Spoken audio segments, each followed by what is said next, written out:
Hello and welcome. In this video, I'm going to be analysing a particular conflict case study. We're looking at Emma, who's in a manager's role, and she's navigating a conflict within a not-for-profit. She's wanting to get some support with additional resources from Ben, who works in the marketing team. And I'm going to look at some of the interactions that's been going on between Emma and Ben and talk about some of the options, especially from Emma's perspective, that she might be able to use to respond. Now, if you're new here and you don't know me, I'm a professional mediator, and this particular case study is based on a real experience that I had. I can remember I was working as a manager of a mediation service in Sydney. It was actually across the state, all of my staff, but I was based in Sydney. And we had a particular program that was generating money for the organisation. So I can remember the desperation and the frustration at not getting the kind of support and responsive results that I was looking for from it was this particular lady, in my case, who was in the marketing team. And I'll talk about some of the different options that maybe Emma could consider as she's dealing with this. Now, as I go through the particular approach for Emma specifically, there might even be parts of it that stand out to you, like this match the experience that you've had yourself. So, of course, that's going to be helpful directly.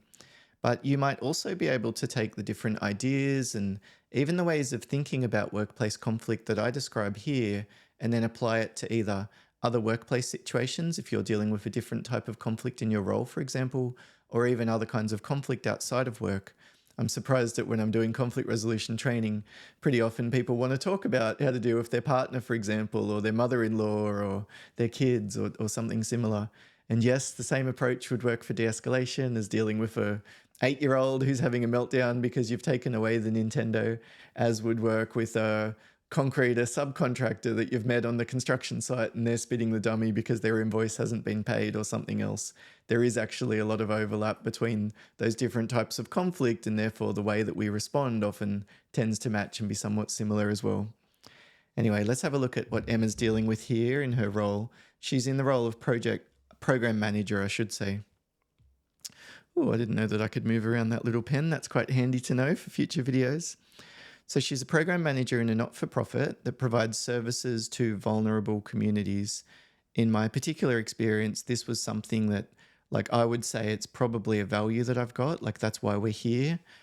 After all, we have a limited amount of funding, so shouldn't we do the best that we could to promote it, for example? That was a value that I held, was that we should promote this service. But of course, somebody else, someone in the marketing team, for example, might have a totally different value. So their value might be something like work-life balance is important as opposed to prioritizing the clients. Do you know what I mean? So I could come at it from this very principled way of I'm right and you're wrong, a value conflict. But a lot of the time we don't get very far there. If you do want to deal with this kind of conflict, values conflict, like I'm dealing with vulnerable communities, how dare you not assist me to assist more others? We need to do it as a way of acknowledging and validating both sides' values. I fully appreciate the fact that you're interested in work-life balance, and given the fact that you're short-staffed at the moment, you're really wanting to make sure that your team is able to keep their head above water. At the same time, when we're not able to get access to these resources, this is the effect that it has. This is my value. So this is your view, this is mine. How are we going to figure this out? What do you think might help moving forward? Because the last thing I want is for A, B, and C to happen. We end up in conflict. We miss an opportunity to help someone. We miss a deadline. We lose our funding because we haven't met our targets. What's ultimately the thing that you're wanting to avoid?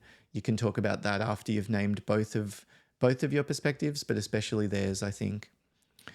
So her program offers specialized training services that generate revenue independent of government funding, making it crucial for the organization's financial sustainability. This is what I sometimes call interest conflict. We could use this to talk to that marketing person that we're wanting different results by about the benefits to the organization. If you can get me these flyers, this is the amount of money I'd be able to make. I could pay for another part-time marketing team member. What do you think about that? We might even negotiate something like this. If you can get this particular one done, then I'll give you a break for the next month. I just want you to know I'm not sitting here with a pipeline of other requests, but this one that I have sent through, it is urgent. So recently, Emma noticed a drop in registrations and decided to create a new flyer to promote the program. She submitted a detailed request to the marketing team 2 months ago, but progress has been slow. Do you think that that's an objective or a subjective element there? The progress has been slow. Like the objective element would be something like, it's been 2 months since I've received the last update, or we set this as the original deadline and now that time has passed and I'm still not sure when it's going to be delivered. But saying things like it's slow, I'm not sure how far that gets. That kind of potential perceived criticism. I mean, what do you think if someone says, look, why has it been so bloody slow? You know, of course it triggers a bit of defensiveness of, well, you need to understand that this and this and this has been going on and whatever else might happen as a result. So that's kind of the issue, but I'd think about a way of reframing that one for sure. Emails often go unanswered, and when she gets responses, they're vague with comments like, we're busy with other priorities. What do you think's going on here? Like, is that data conflict that maybe you're not aware of the other priorities that they've got? You could deal with it in that way. This is what you'd call data conflict. Like, I'm sorry if you think that the timeframes that we've been discussing are unrealistic. I'd be happy to consider revisions. The challenge is that when we've agreed to these deadlines in the past, you still haven't met them. We still haven't received the documents when we expected to. So I'm kind of saying, look, I'm happy to talk through how much work you've got on or whatever, but like, what's the point given the fact that you're not even holding yourself accountable to the previous agreements that we've had? Or we could deal with it at interest level. Like, what are the other priorities that you've got? Don't you understand that this one generates more money? Could I talk to your manager and maybe that would be a way you'd make a decision around triaging the different requests that come through? There would be a few different ways that we could utilize this bit of information. It could be values, like, we ask for so little requests, surely this is one that you'd be able to meet for us. Like, maybe the value that I'm applying there is fairness between the departments. Or it could be, as I said, about prioritizing this program for a particular reason. You could even look at it from a structural layer. Like, maybe you say to them, and this is what I did in real life in my situation, I ended up suggesting that they engage external marketing consultants to help them. We had some money left over, as it turned out, because we were towards the end of the financial year. So the organization invested, you know, it would have been 30 grand or 40 grand or something like that, I guess, maybe more, to get some of the backlog of marketing tasks that were sitting there through. And that ended up being kind of a win-win option. But we needed to go through the different choices and sit down and back and forth and all this kind of stuff. And I ended up hitting my head against a brick wall with them for months before this finally happened. In hindsight, I probably could have just circumvented all of the interest conflict and what can I give you to get you to hurry up, or what can I threaten with you with to get you to hurry up, instead of just said, look, why don't we just get someone else to help us? This seems like it will solve all of our problems. If the couple's arguing about who does the dishes, just buy a dishwasher. Do you know what I mean? I suppose the challenge is that now we've got all got that option for AI doing so many bits and pieces of what we do. It's probably quite a scary prospect. So Ben, the team member responsible for printed materials, has been unresponsive. This again, I think that's a subjective element. We could probably describe the facts that goes on there, like how long since we've heard from him, how frequently is he giving us updates, what's the detail that we've asked for that we're not being provided, that kind of thing. And despite Emma's attempts to follow up, well, again, that's an interesting one. She thinks she's been attempting it, but maybe Ben perceives this as nagging. Do you know what I mean? Like, it's all in the eye of the perceiver. She understands that the marketing team is juggling tight deadlines for government-funded projects, but she feels that her request is being deprioritized, and he's quite nasty when he asks for updates. It's funny, I wanted to add that one in particular because the person that I was dealing with in real life was really nasty. And it upset me. As part of the way that I ended up suggesting that they get the external consultants, I actually asked if I could take them out for lunch.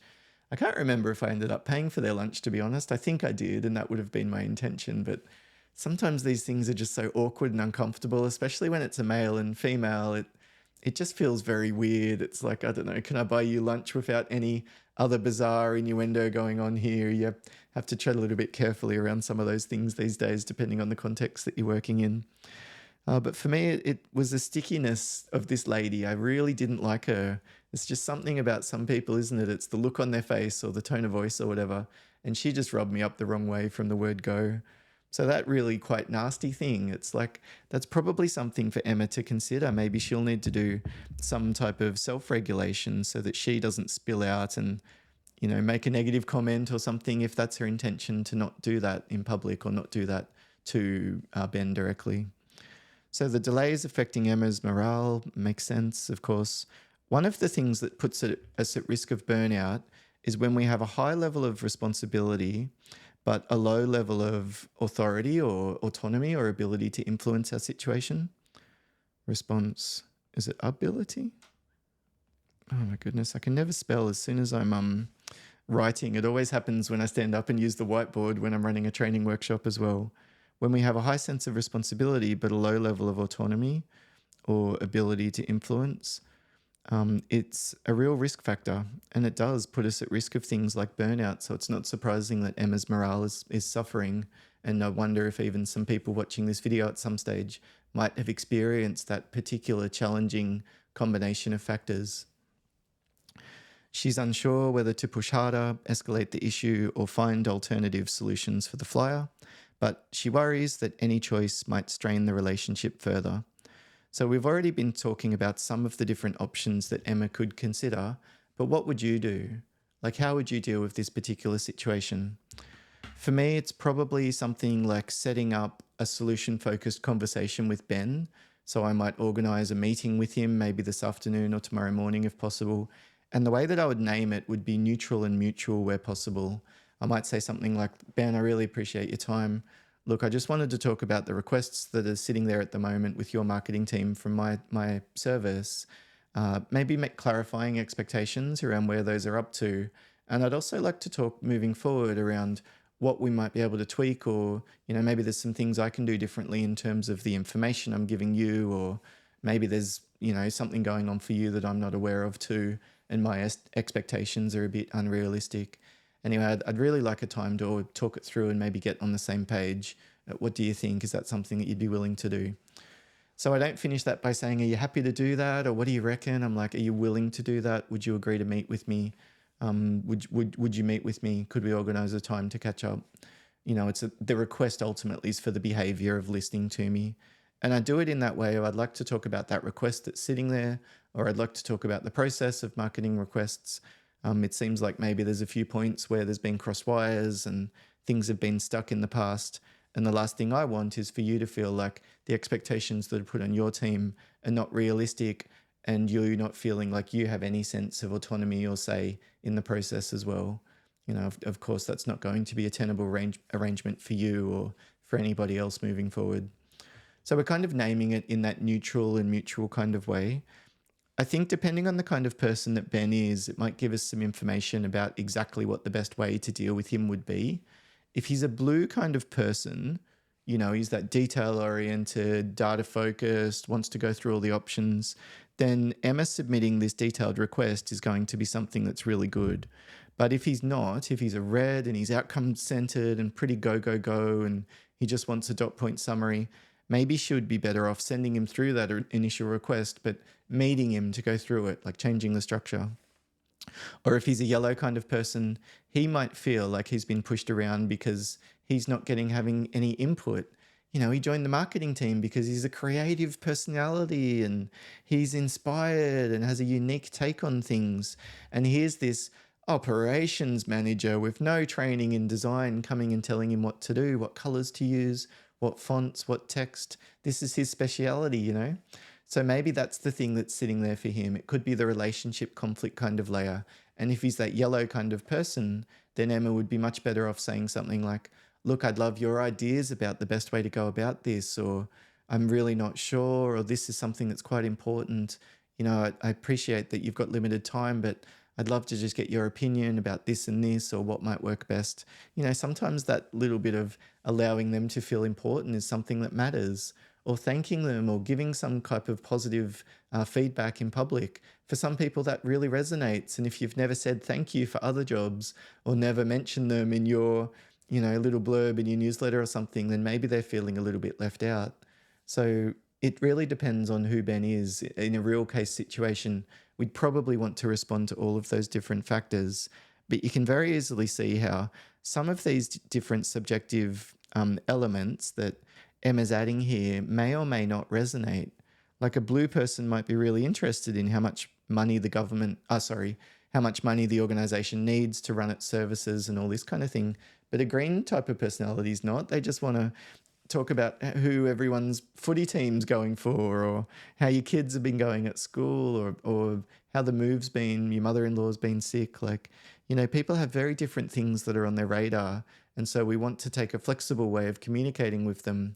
What we don't want to do is to make the mistake of assuming that everybody thinks the way that we do, because they certainly don't. So then what happens if Ben doesn't do what Emma wants? She finds a way to name it in that neutral and mutual kind of way. I think she probably needs to decide with the interest conflict kind of stuff how assertive she wants to be. Because at one end of the continuum, you've got the competing approach, like a very assertive, stick to my guns, I'm going to hold on to the line, etc. If you don't get me this request back within the next 2 weeks, I'll have no choice than to escalate the situation to the managing director. Like maybe that's what's needed here. But in other situations, she might be fine just taking more of an accommodating kind of approach. Look, I'm happy to leave it for now. As long as you can get it to us sometime in the next couple of months, I'll look into other options for promoting the service. Like maybe Emma could just attend an interagency meeting or something like that and network with other professionals. So Emma does have some options for dealing with this interest conflict, but all of them are going to come with different costs and benefits. So I think probably for the interest conflict stuff of if she lets it go, how bad is that going to be for their program? Or if she gets what she wants, how good is that going to be for their program? And what can she offer the other person and what can she threaten them with? Like she does need to decide how prepared she is to upset them. Because if she says to Ben, you need to get it to me in a week, and he doesn't, then she's sort of established that as like a promise that she's made almost. And if she doesn't follow through, then it's very unlikely that Ben's going to listen to her or do what she wants after that. So she'd probably want to stick to her guns, and then she's going to threaten something else, like escalating it up the chain further, and then she's going to threaten something else. Do you know what I mean? It tends to, I think, ramp up the pressure. So we do have those options of sticking to our guns and being very assertive. It doesn't mean we have to be aggressive. You can do it in a calm and composed way. Look, to me, it's just not tenable for this arrangement to continue moving forward. If we're not able to get these products, then I'll have to consider other options, including something like escalating it further. Of course, that's something that neither of us want to happen. And so hopefully we'll be able to, figure out a way to get it done by this deadline, as we've discussed. So you could say it in something like that, but it would really depend on the situation. I can very well imagine a case where things are less formal between Emma and Ben, and all she really does is add some public pressure, like a bit of shame or something like that, like asking him where it's up to in a team meeting with other people at the same level there, or including her boss in as a CC. That's a level of escalation that's a little bit more pressure, but it's not as inflammatory as including Ben's boss as a CC in the email. Do you know what I mean? So she'll need to decide within that range of accommodating and assertive just where it sits. And then ultimately it's about experimentation, like give it a go, and then we reflect and adjust. Like she's not going to get it perfect. It's not going to be right, especially if she's relatively young and this is the first time that she's going through this kind of conflict. It's incredibly stressful. So self-regulation, self-care, all of those elements will be so important in terms of just improving her capacity to deal with the conflict. And then I think some of those different options that I've discussed there would be elements that she would consider in the analysis. And then how she should actually act. Well, I mean, even with real people, I don't usually tell them that they should do this or that. But I suppose she should consider how assertive does she need to be. And that would really relate to the other priorities and the other goals that she's got going on at the moment, how big a problem this is, and what kind of a difference it would make if she could fix it. So I hope that that's been helpful for you, thinking about Emma and some of those different options that she's got for that conflict that she's facing. If you've got a different kind of scenario that you'd like me to discuss in a future video, please feel free to drop it below. If you add some details, I can ask ChatGPT to expand it a little bit, or I'd be happy to include like just as is.